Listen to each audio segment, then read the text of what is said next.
Hello everyone, welcome to our channel Dona Jayanta. আমি ডোনা চলে আসলাম আর একটা নতুন ভিডিও নিয়ে। ওই দিন আমরা সবাই মিলে একটু গেছিলাম দাদার বাড়িতে। আমি আমার বর প্রথমে ওখানে পৌঁছে যাই, তার কিছুক্ষণ পর বোন আর ভাই আসে কেক নিয়ে। দাদাভাই দিদিভাইয়ের বার্থডেতে কীভাবে সাজিয়েছি সেটা দেখাচ্ছিল লাইটিং করে। এরপর আমরা কিছুক্ষণ গল্প করছিলাম, ওরা জিমের কথা বলছিল বলে আমরা পাশের রুমে চলে গেছিলাম। কিছুক্ষণ পর আমরা আবারও এই পাশের রুমে চলে আসি। এখানে আমার বর কেক বার করছিল কেক কাটানোর জন্য। এই কেকটা বোনই দিয়েছে দিদিভাইকে গিফট হিসেবে। এরপর আমরা কেক কাটিং শুরু করে দিই।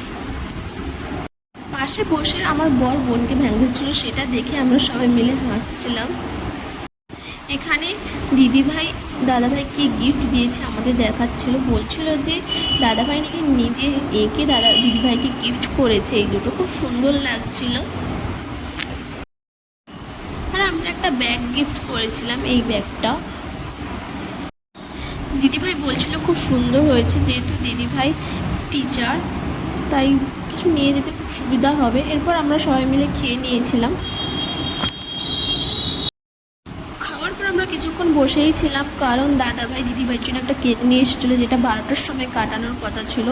সেটাই আমরা আবার 12টার সময় কাটিয়ে নিয়েছিলাম দিদিভাইকে নিয়ে। কেক কাটানোর পর আমরা খুব হাসাহাসি করছিলাম, কারণ দিদিভাই যাকেই কেক কাটাচ্ছিল এক জায়গায় খুব খোঁচাচ্ছিল, তাই দাদাভাই বলছিল সেইটা নিয়ে। কেক কাটানোর পর আমরা সবাই বাড়ি চলে আসি। আমাদের বাড়ি আসতে মিনিমাম 1:30 বেজেছিল। ভিডিওটা এই পর্যন্ত। যদি ভালো লাগে লাইক, কমেন্ট, শেয়ার এবং সাবস্ক্রাইব করবে। টাটা। আর তোমাদের কোন ধরনের ভিডিও পছন্দ আমাকে কমেন্ট বক্সে জানিও।